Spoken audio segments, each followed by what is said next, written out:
Hello everyone, and welcome to a brand new series where I make a minigame from scratch. Complete scratch. I literally, all I thought today was, I want to make a minigame, and I don't really think about that much. I just opened up Studio, I hit record, and this is what we're doing.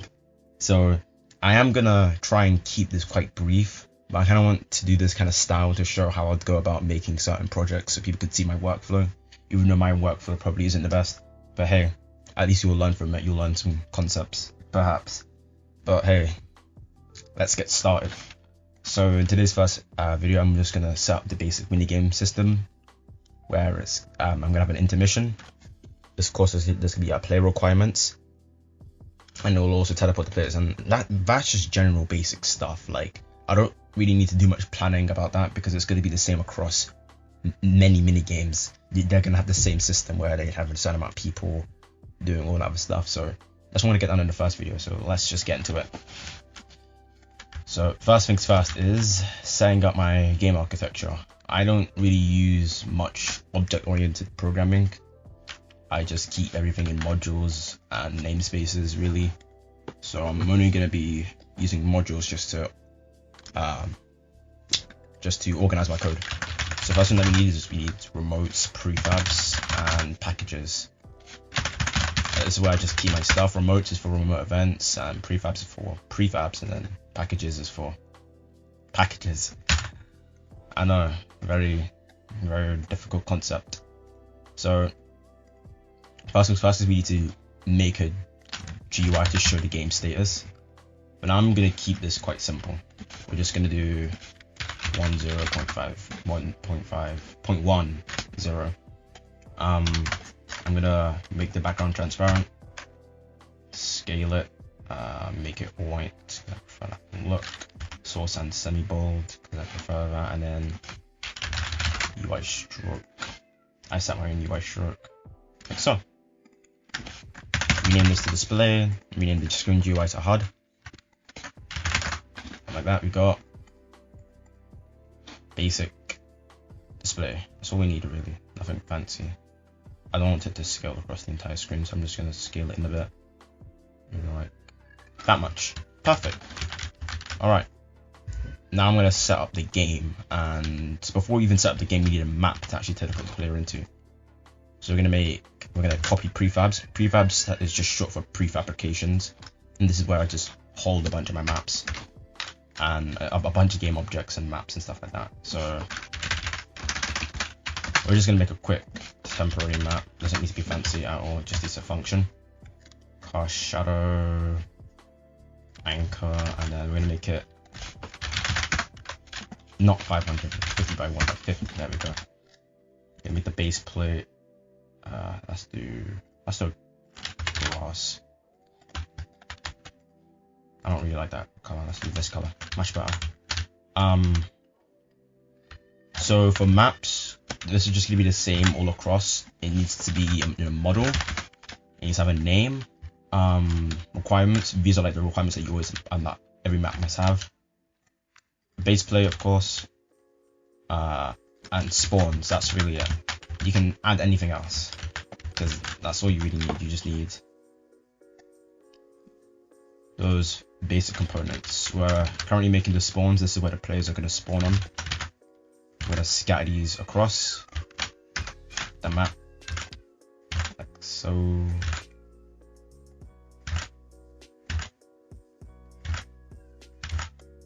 Also, a general rule of thumb, because Roblox kind of sucks, I'm not sure if it does it anymore, but you always want more spawns than the maximum amount of players in your lobby, because what used to happen is that you'd have like your max player slot would be 16, but it would still, sometimes you'd have like 17 people in a lobby, which would make no sense.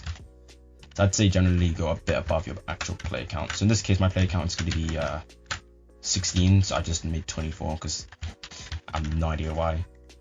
Doesn't really matter. We need a folder called spawns, and this is just so we can actually code in where the spawns would be. They don't need any name, anything fancy, none of that stuff. Just I turn my collisions off and I make them partially transparent just for debugging purposes, and I just make them really red, like so. Like that, we got our map done. I can set the primary part to the base, even though it doesn't really matter. literally that's just for cosmetic reason and OCD. I don't actually need that primary part, but hey, we have it. So we got map 1. Then I'm going to make another map. I'm going to call it map 2. And for map 2, all I'm going to do is I'm going to get the base. I'm just going to change the color to hot pink because I don't know. But inside of prefabs, I'll have a folder. I'll call these maps, and I'm going to put our maps inside of here. That allows us to iterate through maps and actually handle how we're going to select the maps. So now I'm going to work on actually getting the players ready, player conditions, and all that good stuff. So first thing that we need is we need the player service replicated, and we need to reference basically everything that we have here, apart from client objects and the script itself. So let's get that down.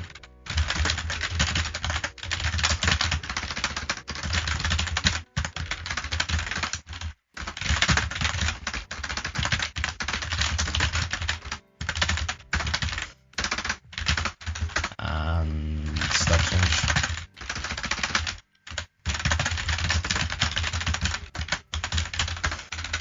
And we're also going to set some configurations up here. So one configuration I'm going to have is intermission length. That's how long the intermission is going to last. I type in all caps for constants, even though there's nothing because Roblox doesn't have constants nor Lua. Intermission length. Required players. We're going to do 2. Actually, 2 people required. Actually, 1. Actually, no, I'm going to have an advanced system for this. Okay, so I'm coding this on the fly, but what I kind of want now is there will be certain mini games that will require a certain amount of people. Like I might have murder mystery mini games that will require 3 people, or I might have another mini game which will only need 1 person, or something that might need 2 people. So what I'm going to have different mini games, and depending on how much people are in the lobby, those mini games will be chosen. So if you only have 1 person in a mini game, you would only choose 1-player mini games. Else would choose 2-player mini games or 3-player mini games, or etc., depending on the amount of people in. So it's basically dynamic. So you don't need to wait for people to actually play, and that would probably help with the amount of people that would actually play the game. Yeah, I think that'd be nice. Yeah, I'd like that. Now we need remotes, packages, and all that stuff. So.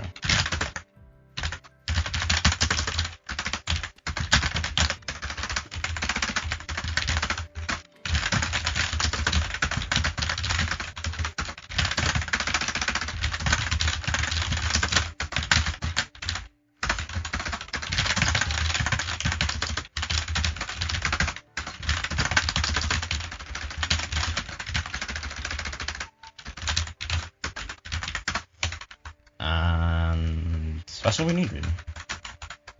Oh yeah, values as well. I'm gonna store values in replicate storage. So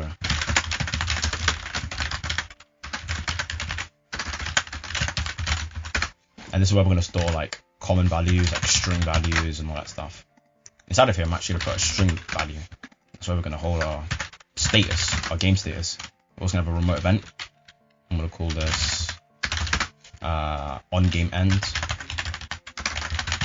And what's going to happen is this is going to fire to every single player that has been within the game. It's going to show the game status. So what happened after that round, who won, how many points you found, etc. And yeah, that's really it. I have packages, but I have some packages I'm going to be using later, but not now, because I don't want to overcomplicate things now. Alright, let's make the main game loop. So we do a while true do loop. First things first is we need to, I was going to say we need to check if we have a certain amount of people, but we don't need to, because we're going to do that dynamically with modules. So what I'm going to do is I'm actually going to run the intermission. So I'm going to just comment out what I'm going to be doing. So we're going to run the intermission. We're going to get minigame based on player count, get players ready and teleport. Then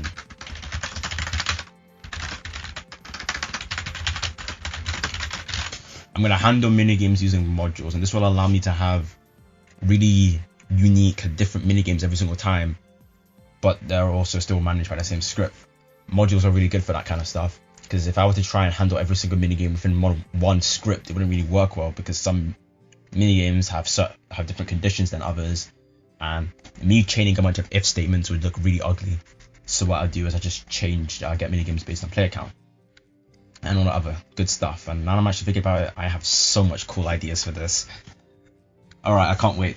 So this is what we're going to be doing in today's episode. We're just going to be running intermission, getting the minigame based on player count, get the players ready, and then teleport them, and that's it.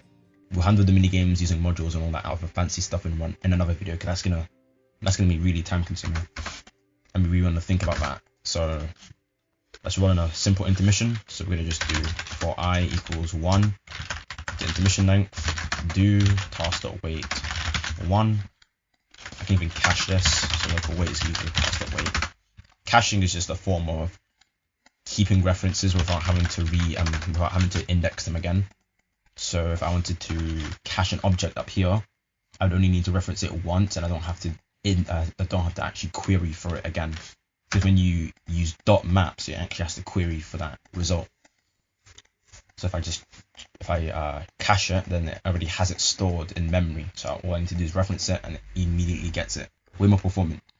But the general rule of thumb whenever it comes to optimizing stuff or caching, there's an entire article based on that. I'll link in the description. Is don't try and optimize your code if you want to try and optimize your code. Just don't optimize your code. That's kind of like the general rule of thumb. But harmless stuff like caching objects like this will be fine. Just don't try and over optimize your code, else you're gonna get memory leaks, and that would not be fun to deal with.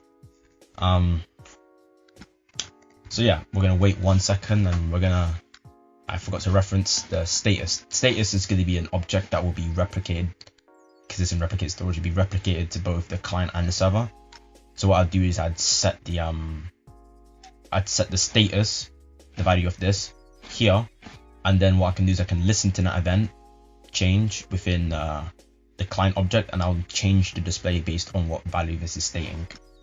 So I can set anything I want to hear, and it'll basically show it within here, which is really cool. So in this case, what I would want is, I don't even have a reference to it, so I just make a quick reference. I also just kind of group these together. So status is equal to shared values. Wait for child status.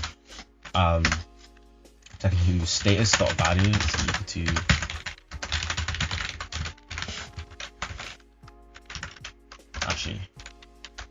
I'm going to be using string.format for this, because it's just more cleaner and allows me to write a lot more. Yeah, it's just more cleaner than actually, yeah, like that. So what I would do is I'd pass in what I want to display here. So I want to pass in a string, and it's going to take this and it's going to indent it in here. Basically the same thing as concatenation. It concatenates this with here. The first option with the first instance of %s, which stands for string. You can have any type of format. You can have S, you can have D, I think, or I think that's a C thing. You have Q, which we'll put in quotes, but I just choose S as just a normal string. So I run the intermission, and then after that, what I need to do is I need to get the minigame based on the player count, and I'm gonna set up a basic little module of how I want to do this. I believe I've done this before. System kind of like this, so I'm gonna have a little bit less of a hassle. So what I'm gonna have is I'm gonna have a folder called minigames, and I'm gonna have a bunch of modules within that folder, and this is gonna handle whatever minigame I want. So in this case, I'm gonna have testing minigame, and now that I'm actually really thinking about it, I don't need a maps folder, because I'm gonna have a minigame, and in that minigame I'm gonna have whatever map that minigame can have, because certain minigames will have different maps. Yeah, this is gonna be okay. I like this so much. All right, yeah, you see what? Just working, just kind of like making stuff up as you go. This is gonna be nice. So what I'm gonna have is I'm gonna have different mini games, and every single mini game will have their own conditions, win conditions, all that good stuff, and they'll also have their own set of maps, because you won't have, like, I don't know, let's say a paintball map within a murder mystery mini game. It wouldn't really make much sense. So I'd have different maps presets. So what I'm gonna do is, okay, I'm so excited for this. Okay, alright, so to get the minigame based on player count, what we're gonna do is we're gonna get local player count is equal to the length of the players, of the number of players within the game, which is just the length of the table which it returns. get players returns a table, and then putting a hash before that table just gets the length of that table. It has to be a table. It doesn't account for dictionaries. For dictionaries, you'd have to write your own iterator function for that, your own length function for that. So what we do is we get the player count, and then what we're going to do is we're going to loop through. We're going to keep our minigame, so chosen minigame. Actually, I'm going to call it minigame. Minigames will be set to nil. We're going to loop through every single minigame within the minigames folder. And I need to reference that. I should know it's in self-storage. Dash put in server prefabs. Just for more organization. Server prefabs.minigames, and then I'm just going to loop through for I potential minigame in pairs. Minigames get children do. First of all, I'm going to check if potential minigame is a module script. Even though I know for 100% fact everything here is going to be module script, I just do it just in case.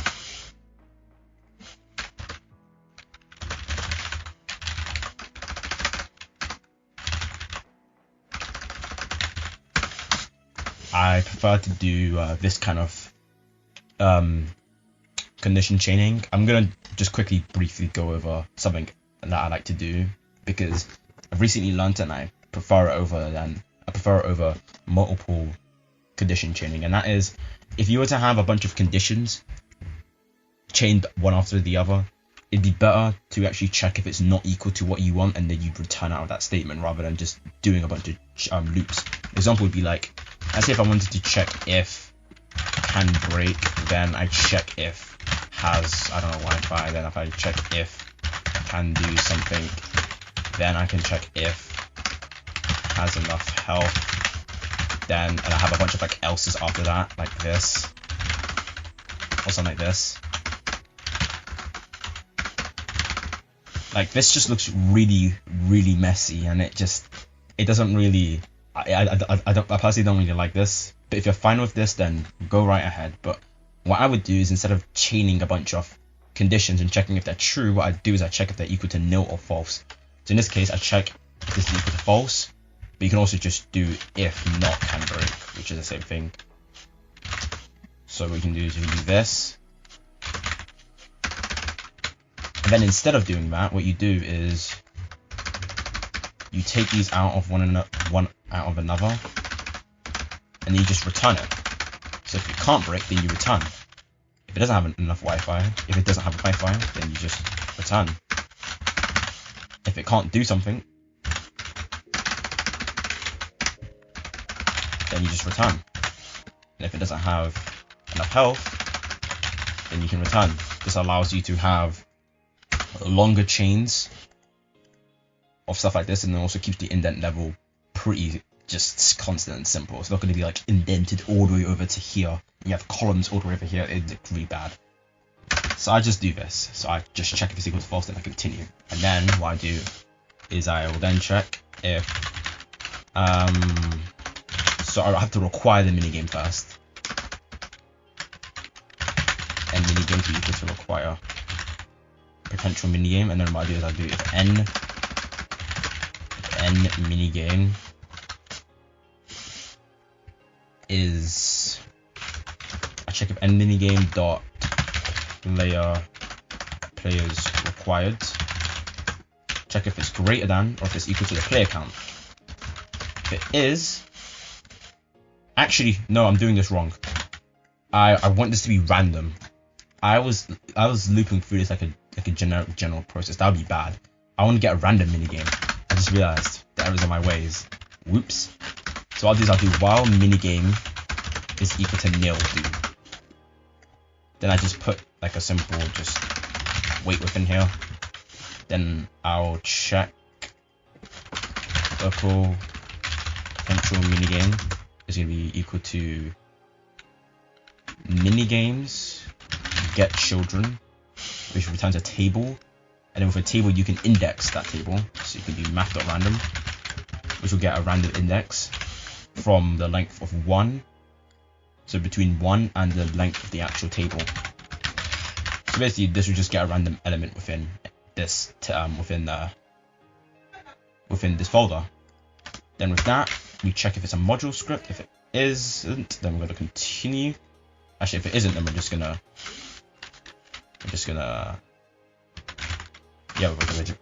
straight up just continue.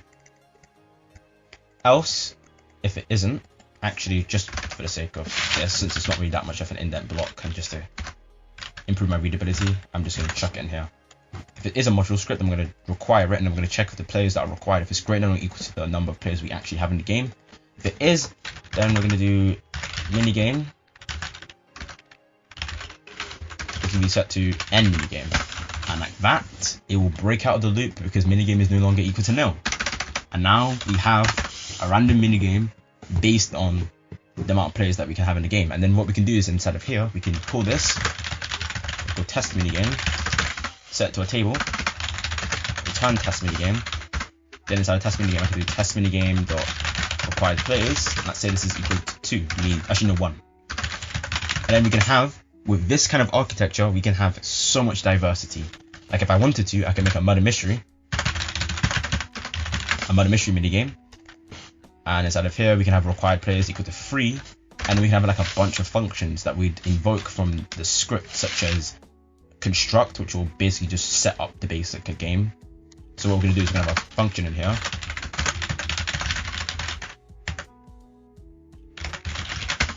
We have a function called setup, and this is just going to set up the basic minigame. So it's going to basically get all the players that we need. It's going to give certain players what we need, because an example would be like for the murder mystery game, we would have a different setup for the murder mystery game, such as giving players roles and all that other stuff. And then within a test minigame, we probably have a different way of setting up. Like maybe instead of giving a random person a knife and a random person a gun, what we could do is we could probably do it so like everyone gets a sword for that kind of setup. And then we'd have test minigame result, and that will return the game results. Actually, we'll call this clean up. So this will just give a bit general result of what happened and all of that. So we'd have setup. Then we'd have test minigame.start. So that's all we really need. We need setup, start, and cleanup. Setup will just set up the game, getting all the players, giving them roles or whatever we need.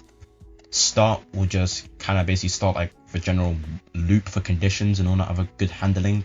Then cleanup will give us the results, such as the murderer winning, or this person doing this, or that person doing that, or timer run out. Because every single minigame is going to have their own different quirks, and with this allows us to have so much freedom of what we want. Okay, I love this. This is really, I like this so much.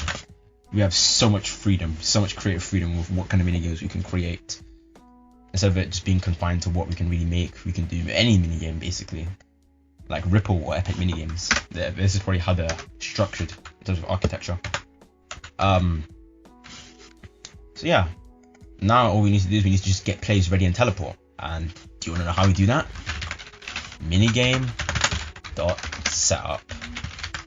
It's as easy as that. Literally minigame.setup. Because every single minigame is going to have their own different setup system.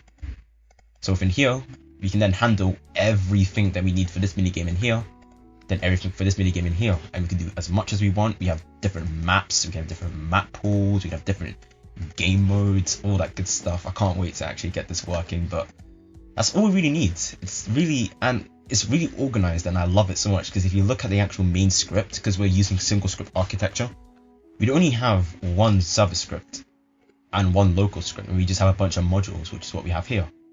And the main game loop for the server script is just a couple lines of code. It's really confined. It's so confined but so robust, because we can do anything that we really want. And like that's the first episode done. That's the general gist of it. Of course, if I were to playtest this now, nothing would work because we haven't even set up the actual mini games or any of that. So we're gonna get that working. But other than that, I guess that's really it. That's all we need for the first episode. This is the basic setup. In the next episode, I'm gonna actually work on coding the mini games and the general rules that they would follow, and also just finishing up the client side as well, so displaying the actual text when we need to and all that other good stuff. I'm really excited for this series. This was the first episode. Tell me if you guys enjoyed or not. I would definitely say that I enjoyed this a lot. This looks like this is gonna be really fun, and I'm planning on actually finishing this. Unlike the original murder mystery one I made, it was kind of boring for me to make because it just felt a bit. It didn't really feel that exciting. But with this one, there's a lot of hope. I really want to show people how to properly make a full game, such as like handling game passes, dev products, all that other good stuff, badges, items, inventory, shops, all that good stuff. Even monetizing and marketing, some tips for that, making icons, maybe all that other cool stuff. So that's the first part of this series. Hope you guys enjoyed. Leave a like if you did, and I'll see you in the next episode.